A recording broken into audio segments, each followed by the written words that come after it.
Isso foi recente, foi no começo do século passado, final do século XIX e início do século XX. Isso aqui. Já existia foto, já existia muitas coisas que hoje nós convivemos. Então, imagina só, no Brasil nós tivemos isso, nós tivemos outras coisas terríveis também.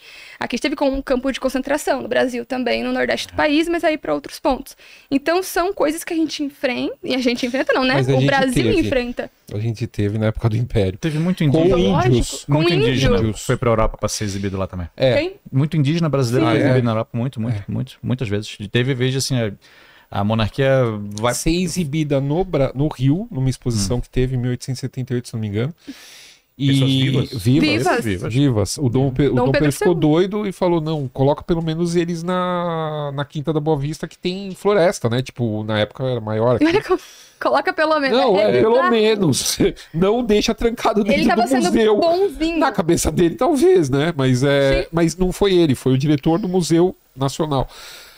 Aí depois teve uns empresários que acharam que o povo ganhar dinheiro com isso e começaram a pegar esses nativos brasileiros e levar para fora. Sim, e diversos. Tem um caso muito emblemático também de uma africana que ela tinha um quadril muito largo. Eu esqueci o nome dela também. Mas ela foi levada na França para diversos lugares no qual ela ficava com a roupa mais curta e as pessoas tocando nela, assim. Por quê? Porque era diferente, porque era visto como bonito, ela morreu prostituída. Não coitada. Era visto como um ser humano digno, com direitos, não era visto uma pessoa que tá ali. Não. É visto só como uma coisa curiosa. Existe uma história terrível do Soliman, que era um homem do norte da África. Ele foi cativo pequeno, isso século XVIII, e foi vendido por um general austríaco. Esse general levou ele para Viena, educou ele, e ele foi uma pessoa tão instruída que acabou virando professor, preceptor de pessoas da nobreza. Esse cara chegou a entrar para maçonaria, negro, ex-escravizado ainda, depois ia ser ex-escravizado, chegou a entrar para maçonaria e reformou a forma da maçonaria na Europa no começo do final do século XVIII, começo do século XIX. Então, a maçonaria como uma forma de instruir as pessoas que frequentavam a maçonaria com coisas científicas e tal. Ele foi amigo do Mozart, compositor Mozart. O Mozart, ele chegou a se inspirar nele com dois personagens, um deles numa ópera que é bem maçônica, que eu agora esqueci o nome. Bom, esse cara um dia caiu morto em Viena. O imperador mandou pegar o corpo, tiraram toda a pele do cara, embalsamaram e colocaram no museu em Viena, sentado em cima de um camelo que ele nunca teve sentado na vida e com roupas de selvagem que ele nunca usou na vida. A filha do cara era casada com um nobre, tentou lutar, o próprio arcebispo de Viena tentou ajudar a moça a conseguir os restos do pai, não conseguiu. A mulher saiu de Viena, nunca mais voltou pra Viena. Cara, já fizeram muito absurdo, né? Muito absurdo. Já fizeram muito absurdo, cara. Poxa, aí mudando totalmente da água pro vinho, lá na Inglaterra, era vitoriana, por exemplo, a galera teve a pira do Egito, né? Todo mundo queria ir pro Egito, altas expedições no Egito, até Dom Pedro II foi pro Egito junto com a Amélia também, que ela amava, né? Questões de múmias, traziam múmias vendidas, assim, ó.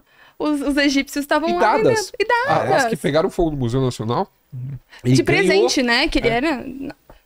E a Rainha Vitória amava, inclusive. Ele pegou o cadáver da... Eu tenho a minha avó aqui, tá guardada. Presente inútil da... Leva lá. Vou colocar uma múmia aí. Era isso. Já pensou? Como é que vai despachar isso aí? Vamos levar.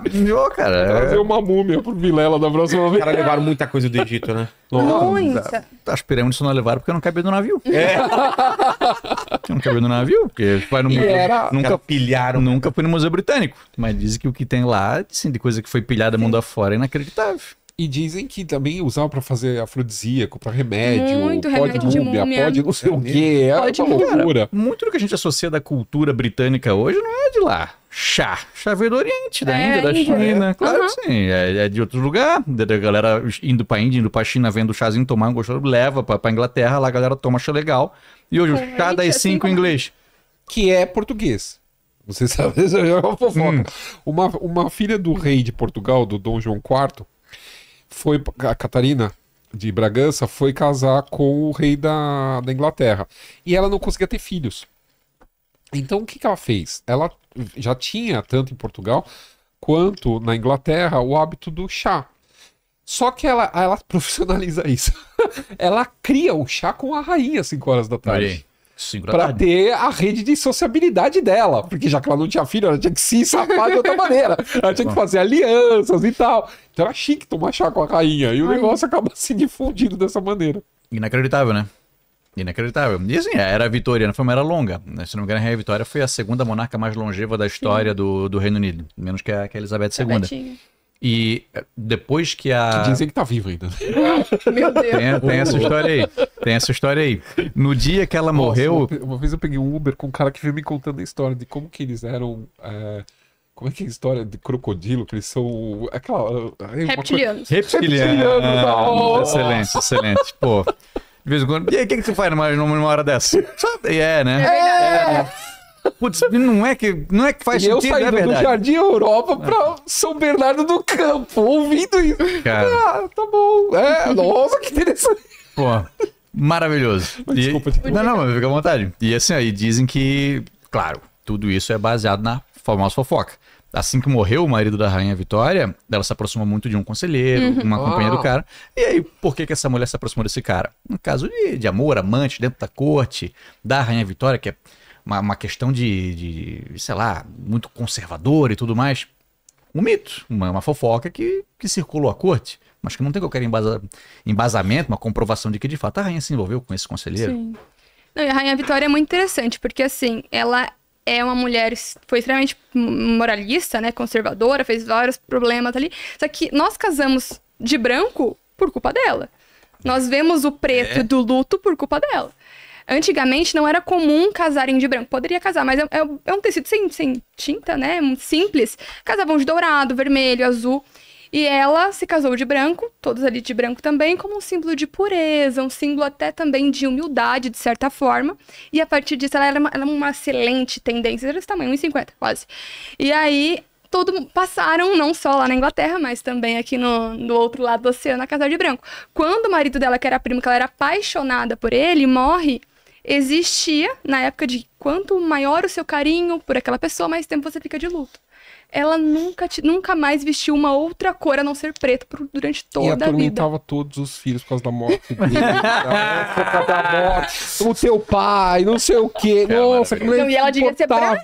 E ela tinha, até morrer, ela tinha um retrato do cara do lado do tipo, ela dormia na mesma cama que era dele, e tinha um retrato no lugar que ocupava o... Era assustador. Mas essa coisa do vitoriano, ela talvez não fosse tão vitoriano, porque tem uma lenda que ela teria até feito tatuagem, que nem a Cícera. É muito mais um fã-clube do que ela mesmo, né? Muito mais um fã-clube que ela mesmo. Ela teria visto a ópera Carmen, gostado, apesar dela ser quase uma prostituta Carmen na ópera. E... Então, acho que a igreja ajudou muito isso também, né? Antes, na era georgiana, que era tudo muito aberto, muito tudo. Aí vem depois a igreja. Mas você tem sempre ao longo da história, você tem sempre essas aberturas, esses fechamentos. É uma coisa assim constante. A reação, a contra-reação. Tanto na sociedade quanto... Exatamente. Eu lembro, assim, anos 80, assim, começo da abertura política no Brasil... Tinha coisas que hoje em dia você olha, você não vai ter, tipo, um cara pelado na novela das 7, virando as costas, saindo botando a bunda. Não tem, mas tipo assim, hoje em dia... Isso. Tipo, assim, umas coisas que você via hoje foi encaretado, né? Na música, quando tinha palavrão, você fala, nossa, tem palavrão não o Faróis Caboclo. Pode crer. A parte mais gritava... Acontece isso aí. E aí, a Rainha Vitória, a maior traficante da história ou não é? Por causa do ópio? Por causa do ópio. Também vem disso aí. Foi uma época de crescimento econômico muito grande, expansão do Império Britânico. E se percebe. E na China, os britânicos tinham uma dificuldade muito grande em negociar com os caras. O chinês só queria comprar. Só queria vender. Não queria comprar nada. O próprio imperador dizia: já tenho tudo aqui no meu império. O meu interesse com vocês aqui é a compra. É a venda. Só que o Império Britânico aí vinha a famosa balança comercial desfavorável. Precisava vender mais para o Império do que comprar dele. E a China só aceitava moeda em prata. Então, qual que é a ideia dos caras? Pode-se pensar assim que a salsicha da prata é bom, que a prata é menos valiosa, mas assim, arranjar toda aquela quantidade de prata e ocupar esse espaço no navio era um inconveniente. Os caras, então, tinham que achar um produto que interessasse o chinês. E viu isso no ópio. No ópio. No ópio. Drogaram os chineses. Basicamente. E por muito tempo os chineses pediam do tipo, olha, isso faz mal. Parem de O vender. governo não queria mais que aquilo fosse vendido. E aí vai gerar a famosa guerra do ópio. Tem uma carta muito conhecida de um diplomata chinês da época que ele mandou para o objetivo é que chegue na rainha, que chegue no povo, que chegue nos ingleses para eles verem que isso faz mal. E a carta tem momentos em que pergunta assim, vocês não têm consciência? O objetivo de vocês aqui é o lucro. E vocês lucram aqui.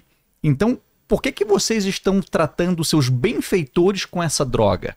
Isso é um texto pesado, de dizer vocês não consomem isso aí. Então vocês não vendem isso ao seu povo porque sabem que fazem. O que vendem aqui? O que os chineses fizeram para vocês? Vocês produzem isso na Índia para vender para cá. Vocês querem manter longe do seu povo. Gente, vamos livrar o mundo dessa droga. Os caras só olharam aquilo lá. Concordo com todos os argumentos. Mas vai nos avisando aí, hein? E aí, qualquer coisa. E o governo chinês decide fazer a proibição do ópio. E essa guerra para impedir que o ópio chegasse. Não, ao contrário. Para abrir os poros. Abrir os poros. Para continuar. Chega um momento que os chineses, eles fecham os portos. Os chineses eles começam a fiscalizar o ópio. E aí um funcionário do governo vai até um navio, onde tem uns britânicos bêbados lá, e aí o cara encontra o ópio e os britânicos matam esse cara. Os britânicos matando esse chinês, os chineses expulsam eles dali. Não, vão embora e jogam fora aquele ópio. E aí o governo britânico se irrita. Como assim expulsaram a gente daqui e jogaram fora o nosso ópio? E aí declara guerra à China com o objetivo de que não, vocês não vão impedir a gente de vender ópio pra vocês. É tipo o PCC. O PCC da época era o governo britânico. É um negócio inacreditável, assim, ó, de motivos absurdos pra tu iniciar uma guerra, eu não lembro de um mais absurdo que esse. Não lembro, assim. Ó, Você quer me impedir de drogar a população? Essa foi a justificativa. E assim, a marinha chinesa não era páreo pra marinha britânica na época. A marinha chinesa ainda usava vela, a britânica já tinha a carvão. Os caras venceram. Mas assim, fácil. E aí assinaram o primeiro dos tratados desiguais, que é uma série de tratados onde claramente um lado ganha mais do que o outro. E isso deu início ao século de humilhações na China, onde, até depois da Guerra Civil Chinesa, que foi em 1940, terminou em 49, a China se viu com um movimento de tentada derrubada da monarquia, restauração da monarquia, guerra civil, invasão do Japão, invasão de outros países. E isso volta na discussão de quem permitiu que essa guerra acontecesse. Qual é a responsabilidade da Rainha Vitória nisso aí? E muita gente apelida ela de a maior traficante da história. Permitir a venda do ópio. E imagina o lucro, né, em cima disso. Né? Meu amigo, ganharam... Porque assim, o chinês... se associa às vezes o efeito do ópio ao efeito da heroína. Os chineses não conseguiam não usar. Não conseguiam. Os caras trocavam tudo para usar ópio. E aí os soldados estavam usando ópio. O mesmo soldado que tá aí para combater o britânico que quer vender o ópio. As coisas não batem, sabe? E aí, cara, o governo britânico ganhou muito dinheiro em cima disso aí. E isso pauta muito como a China se coloca no mundo hoje. Então... aprenderam com quem sabia, né? Se coloca aí, cara. Então, a gente tem uma responsabilidade grande aí E tem um sentimento aí de revolta, né? Esse foi o primeiro tratado desiguais. Teve vários outros depois. Teve tratados desiguais no Japão depois também, né? Quando se chegou no Japão, os Estados Unidos chegaram, os caras deram um tiro de canhão e a gente consegue fazer isso. E vocês? Então, se a gente quer negociar com vocês, não, a gente não quer, não, mas a gente quer. A gente vai assinar um acordo, vocês vão abrir os portos pra gente, vocês vão aceitar acordos comerciais favoráveis a gente, porque senão a gente vai direcionar esse canhão aqui para vocês. O que vai fazer? Não tem força. Não tem que fazer. E isso coloca dentro isso causa uma mudança no Japão também muito séria. Porque o Japão era um país majoritariamente agrário. E onde o imperador não tem o poder de fato. O poder de fato na época no Japão estava na mão dos shoguns e os daimyos. E é o momento em que o imperador decide, então não, vamos puxar o poder para mim, vamos colocar o nosso país aqui para modernizar nosso exército, começar a industrialização e fazer do nosso país uma potência. Para que quando chegue um estrangeiro e solte canhão na gente, a gente tenha como responder esses caras. Então toda essa interferência ocidental no dito Oriente também influenciou como esses países se colocaram no mundo nos anos seguintes.